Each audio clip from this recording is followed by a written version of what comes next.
Hello, everyone, and welcome to the Deadhead Cannabis Show. We have another exciting show for you today, and very excited because today is our first day with the full new team in the booth with me. We have my regular host who's been with me from the very beginning, Jim Marty of Bridge West. Jim is currently celebrating a successful Wednesday at Elway's out in Denver, and was kind enough to show us that he just received from the sommelier a bottle of August West Pinot Noir. Jim, welcome to the show. Can you share any of that with us? Yes, my fine wine steward here, Chris Katz, has just served me a sample. 2018, where's it from?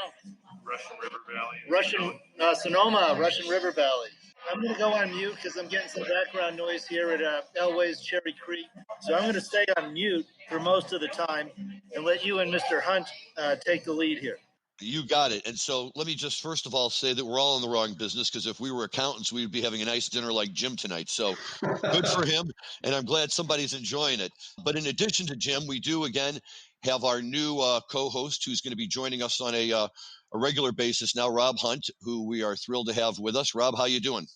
I'm great, Larry. How you doing? Well, I would be doing a lot better if I was at Elway's with a glass of August West and a big steak getting set down in front of me. But otherwise, I can't complain. How about you? Yeah, look, as you said, the irony's not lost on us. I would always think that if you're going to name a wine August West, it would probably be a non-alcoholic Pinot. I always thought the whole idea of Warfrat was introspection on kind of what a degenerate drunk you become, and perhaps it was time to change your life around a little bit. So I love the fact that Jim is embracing his inner August West and pounding Pinot at Elway's right now. We'd all be so lucky to hit the point where we're not worried about drinking August West wine. Exactly. Hey, how does that line from Warfrat go? I love my Pearly baby more than my wine. Pearly Baker. He's talking about his life story and saying that the only person he loves more than drinking is Pearly Baker, who is his girlfriend. Yep. Before he spends half of his life doing time for some other fucker's crime. That's what happens when you go down the wrong road. It gets a little bit dangerous. Exactly. We have to worry about that too. Yeah. No, but everybody's doing well here, Rob, and this is great that we have a chance for all of us to be on the show today, and we've got some exciting things to talk about. And let's get started with a little bit of what's happening in the marijuana world. And folks, this is where Rob pays dividends because he's involved in the whole world of business and finance, as is Jim. But Rob is out there on the front line, and we were talking about the fact that the deal flow is just crazy, but even crazier are the size of these deals, right, Rob? It's insanity right now. I've never seen anything like it ever since the Georgia runoff election was finished up on January 5th. The announcement deal flow that's happened as a result, because the market sentiment right now is seeing that the inevitability of federal legalization is, marching faster than it ever has been. You've seen more companies on the public side announce that they're going to do raises that were oversubscribed, filled in 24 hours, the whole green shoe being filled, the whole president's list being filled, deal sizes that are $300 million in new capital, $224 million for TerraSend, $60 million for Jushi. Curaleaf did a raise, Columbia Care did a raise. And then you think about all sort of the medium-sized companies, the ones that are sub-billion-dollar market caps, and almost every single retail name you can think of in Canada and the United States. Aurora just did a massive, multi-$100 million raise. And this has all happened in the last 2 weeks. So there's a euphoria on the market that I've never seen before. I haven't seen this since back when Canopy Growth got their first infusion of capital from the guys at Constellation Brands. So it's nuts. And I don't know if you've been following it also, Larry. I have been following a little bit, but it tends to go over my head. But Jim Marty here, you were telling us you've been involved in some of these deals yourself, have you not, Jim? Yeah, we're seeing some of our clients sell for 2.5 times revenue, where for the last probably 5 years, it's been stuck around 1 times revenue. So it is really surprising to see just say a $10 million cannabis company in sales sell for $25 million. Certainly our cannabis clients have come out on the right side of the bright line of COVID, where in 2020, marijuana and cannabis sales are certainly one of the bright side of the line as winners.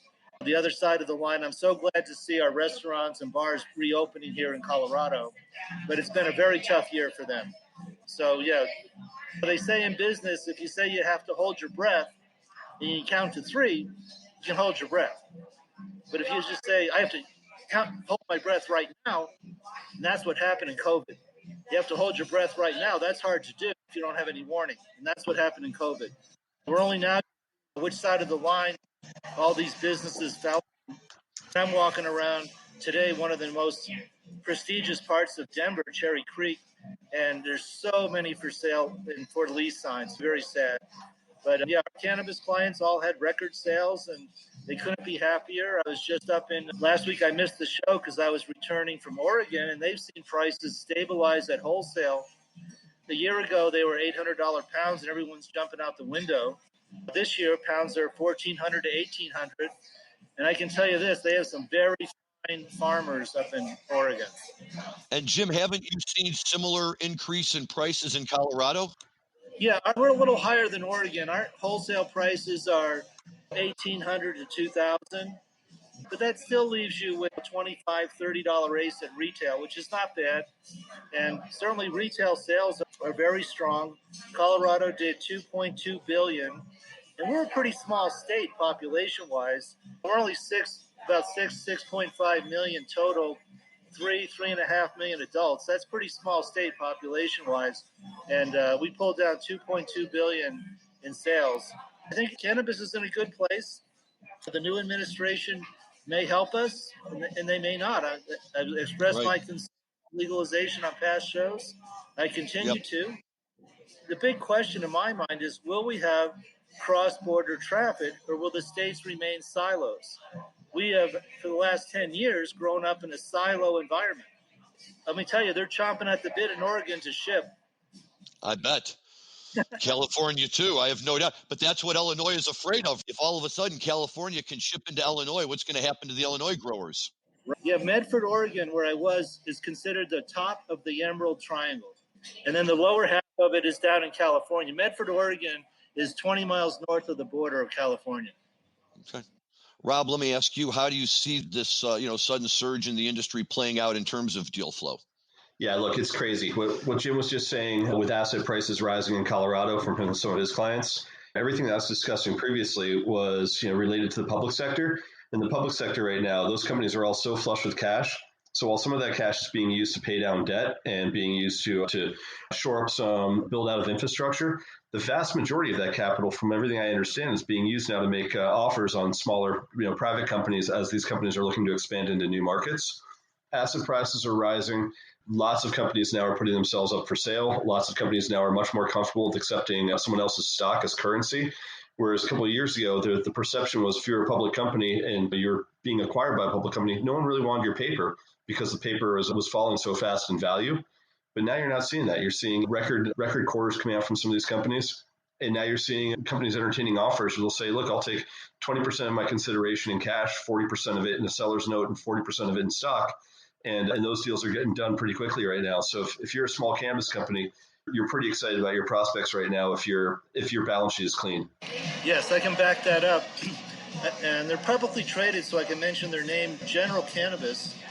Their stock was 40 cents a share not too long ago, actually the beginning of this month, and it's now over $1.40. So they've tripled their stock valuation in the last 3-4 weeks. And one of my clients merged in with them, and backing up what Rob Hunt was just saying, that they accepted a large portion of the purchase price in General Cannabis stock. Yeah, everything you're saying, I 100% can back up with the actual transactions I've been involved in. As a result of this deal flow, Rob, are we seeing a consolidation of ownership in the industry? Are there groups that are buying more and becoming larger and larger? Or are we still seeing enough other people come in and make purchases that, overall ownership is still fairly diverse? Yeah, it depends. We're certainly seeing consolidation in certain markets. Markets that are more free capitalistic style markets like Colorado, Oregon, Washington, and California. There is a big wave of consolidation. In states that are more oligopoly in nature, where there's only limited licenses, there isn't really much to consolidate, like your New Yorks or Floridas. But if you look at what just happened in California, everyone right now is watching the SPAC market really closely. But you saw the Subversive SPAC just came to market, and that was the marriage of Kaliva with Left Coast Ventures, with Tuatara, with a handful of other groups that came in. It was $525 million on that announced SPAC. When they actually de-SPAC'd it, there was still $380 million left in that people actually redeemed and stayed in the deal. So when you think about what that means for California, Caliva's going to go out there and use that capital to go out and acquire a ton of other brands, including the ones they acquired from taking over Left Coast Ventures as well. So you have to look at deals like that are coming to the table, and they're not the only ones. So Jonathan Sandelman's got another SPAC in the market right now that's on the brand side. So they're well capitalized, and I think you'll see at least before this year is over, at least 3 or 4 more SPACs come out with north of $250 million in available currency, which is something we've never seen before in the space. We've always seen people do the reverse merges or go public on the Canadian exchange. This is the first time you're watching just piles of cash be poured into a company through a marriage and coming out the other side where it's specifically for consolidation purposes. And do we see these big guys then positioning themselves to be bought out by like the RJ Reynolds of the world when things go public? Or do you think that these big guys will continue to run their businesses and stay a part of the industry? Yeah, I think it depends on the company. I think everything's for sale. If you've got the right offer, look, if you asked almost anyone 5 years ago why they're starting their business, ultimately their exit strategy was probably to be acquired by an out of industry conglomerate or tobacco company or alcohol company. But now you look at some of the market caps on Curaleaf or on GTI or on TrueLeaf. If you're pushing a $6 to $10 billion market cap, suddenly you're not really thinking about being acquired anymore, and you're thinking about consolidating and trying to end up with a $30 or $40 billion market cap on your own. So it's a completely different game. You're starting to see companies that are truly that valuable with stable stock, with great liquidity. Once those guys can list on a real exchange like the NICE or on the NASDAQ, then it's a completely different situation than when we were looking at a couple of years ago where guys were listing on the CSE. It's just so amazing to me because it wasn't that long ago that this was all so brand new. People were still so nervous. You had your occasional dispensary here and there, and every now and then one would buy the other.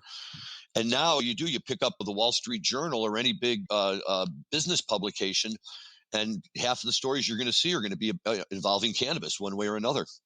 It's just amazing to me. I'd really, just to see how quickly it's grown. It's been, can it sustain ultimately this level of growth? I guess it can. We all talk about, we haven't even, have we hit 50% of the black market yet, or are we still below that? I think we're there. Yeah, I think legal sales are approaching 50%. You've heard me say in the past that I really believe legal cannabis and illegal cannabis added together are about the same as the U.S. beer market of 110 billion a year. And I think we're approaching half of that being legitimate businesses. Yeah, we just had a very divisive election. There was no division on cannabis. You were a Republican or a Trump supporter or a Joe Biden supporter or liberal, you were for cannabis. And no, there's very little against it because once you really dive into it, you realize it's a lot better for you than alcohol. In fact, it's actually good for you in many ways. I listened to the Big Steve Hour this morning driving up to the mountains, and he was saying the same thing. He said cannabis is a really healthy thing to participate in. You're not going to get any disagreement out of this group, that's for sure. Whenever the rest of society will catch up with the idea, that's a good thing. But let me just say this, mentioning Big Steve, who I think we're all fans of, and he's a fan of cannabis. Maybe if we're lucky somewhere down the road someday, we'll have a chance to speak to him. But let's take this opportunity and do a little bit of a pivot here into the musical side of things, because this cannabis market's not going anywhere except up, and we'll be able to talk about it hopefully for a long time to come. There's only so many hours in the day when you can talk about the dead, and we can't let those go by. One of the things that I really like that I think Rob brings to the show for us, Jim, is a new perspective on dead topics. You and I, for a year, have, I think, proven the point that no matter how many times you talk about the dead, you can always still talk about them a little bit more.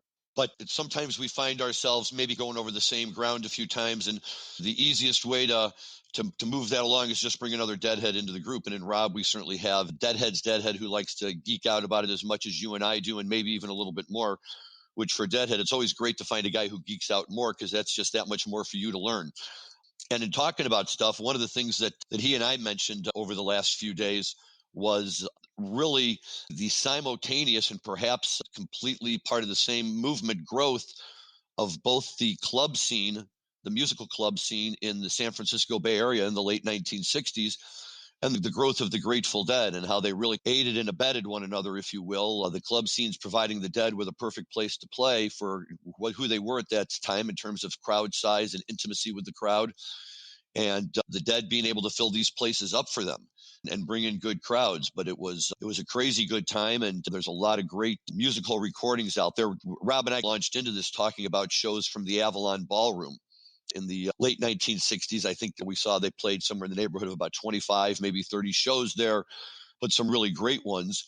In fact, so many that, and always at the same time, it seemed in January, late January, that for a while he and I we had interchanged years of shows, but it didn't matter because I was looking for January of 69 and found a great run, and he was talking about January of 67, and that was a great run too. And I think it was just something special. I've been in a few of those clubs to hear music and spend half my time wandering around in there wondering what it would have been like to hear the Dead play.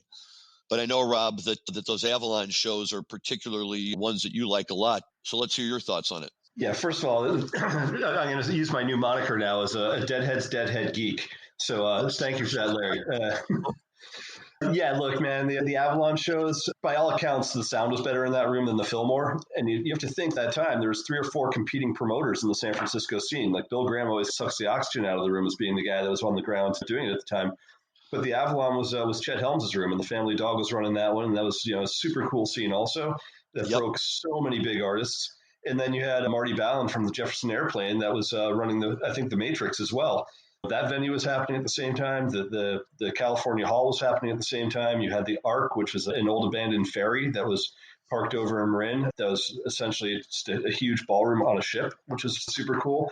And all these different promoters were getting together and trying to outdo each other for who could break more bands at the time, whether it was Janis, or whether it was the Jefferson Airplane, or whether it was the Dead or Santana, or the early versions of Pre-Steppenwolf or Moby Grape. But all those venues on any given night, you could have 5 or 6 shows, which is really similar to what the Denver scene is today, with the Fillmore there and the Cervantes and the Bluebird and a few other venues. Where anytime you've got a city that's got 6 or 7 great rooms, it's so much fun. And obviously, that kind of segued in the late 60s into the Fillmore being the dominant venue. And then ultimately, as they outgrew that, going into places like the Great American Music Hall, or ultimately the Fillmore as well. Excuse me, the Warfield as well. Those are all great rooms. So you and I started talking about this because in late January of 69, you got on January 26, 69, one of the quintessential Dark Star St. Stephen the 11 Love Lights. Is the first time they really started breaking that out as a staple. And then you look a couple of years back before that, and the show I was talking about, which is January 27th, which is today, 1967, was one of your classic Viola Lee blueses, and just a massive alligator on those nights, both 20 minutes in length, just crushing for that era. So many things that were representative of who the Dead were at that time were played to their home audiences to try to build that audience locally before they took it out on the road to the rest of the country. And those were just the right size crowds to do it.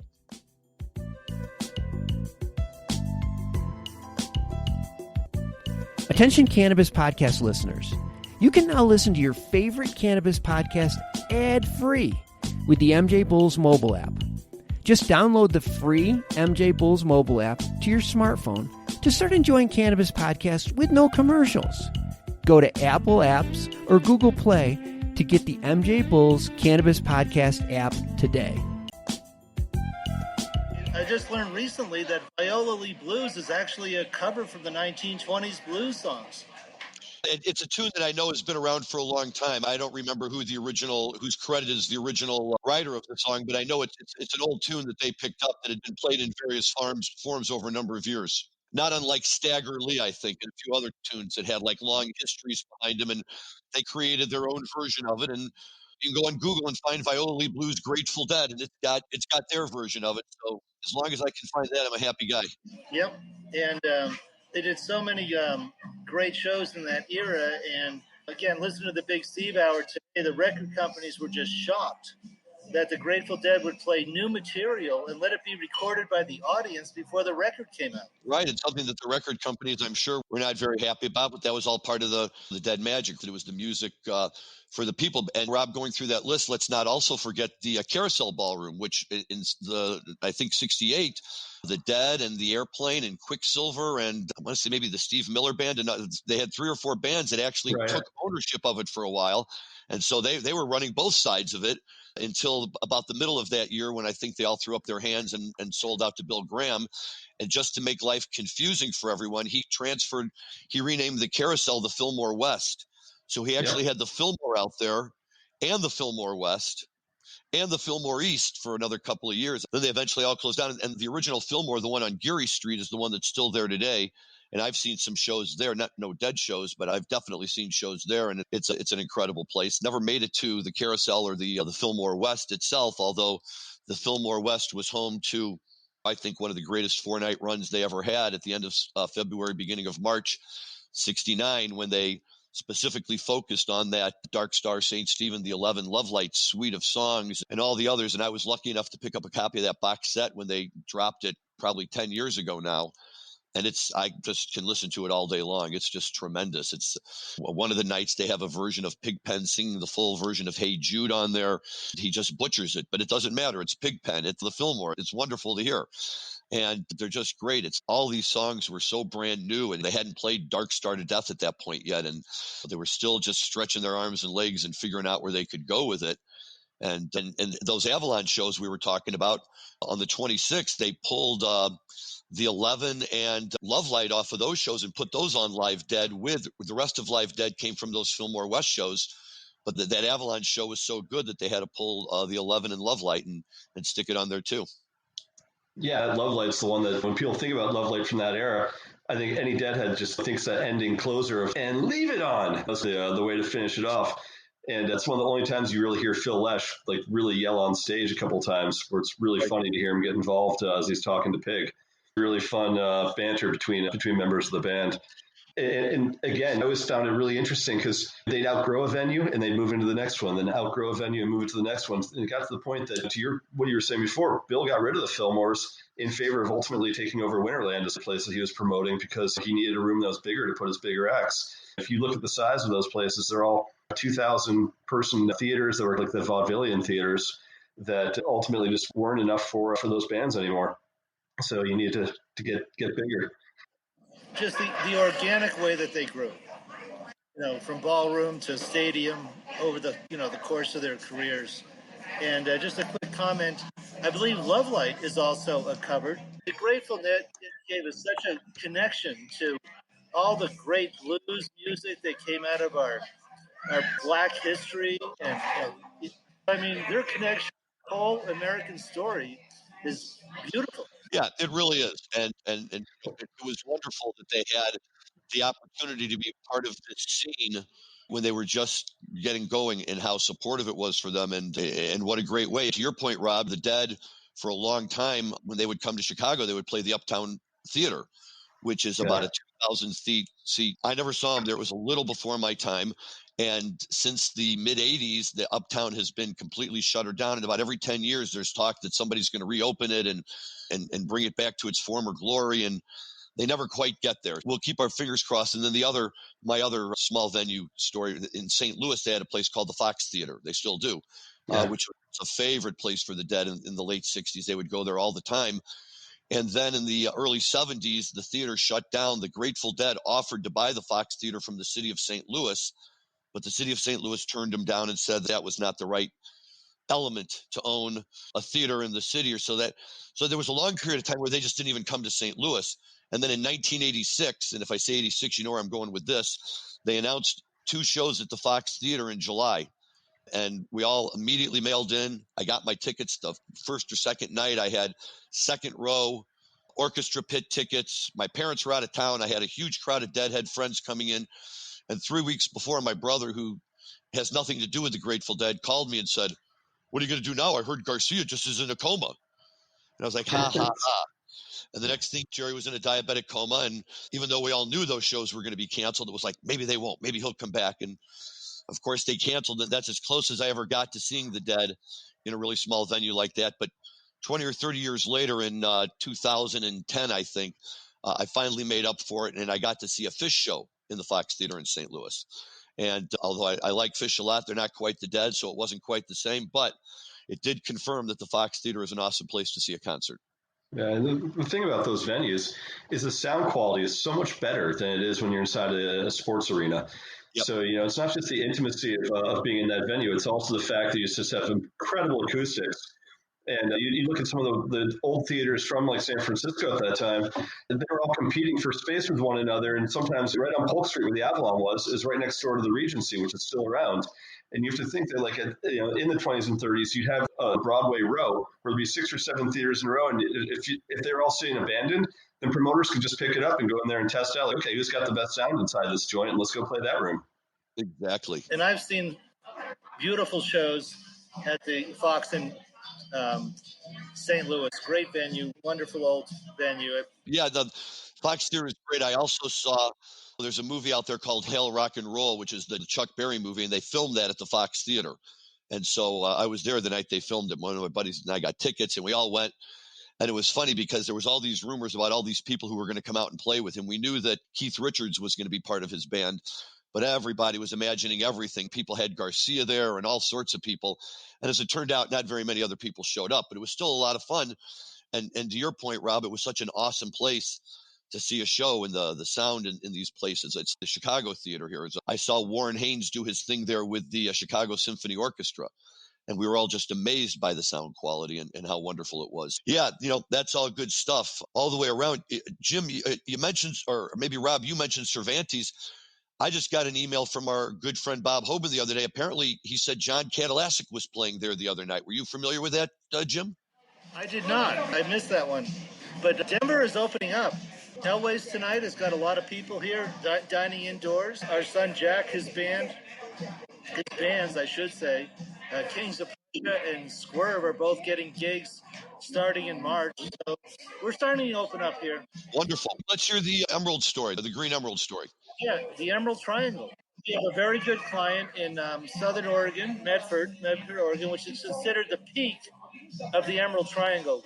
And then it spreads out as you go south into California. Medford, Oregon is probably 20 miles north of the California border. And I have a beautiful picture I can share with Dan and you guys of Mount Shasta. I'm standing in Oregon, but in the background is Mount Shasta. And looks like a giant ice cube at this time of the year with all the ice on top. Beautiful. But the point is that, did you ever hear of the state of Jefferson? In the 1920s and the 1930s, there was a movement to create a new state, not an independent country, but a new state carved out of Northern California and Southern Oregon, basically the Emerald Triangle, where they wanted to be a new state. And there was a very wealthy man who came in from New York and bankrolled the whole thing. And it was actually getting traction. It was getting in front of Congress. But then Pearl Harbor happened and it died.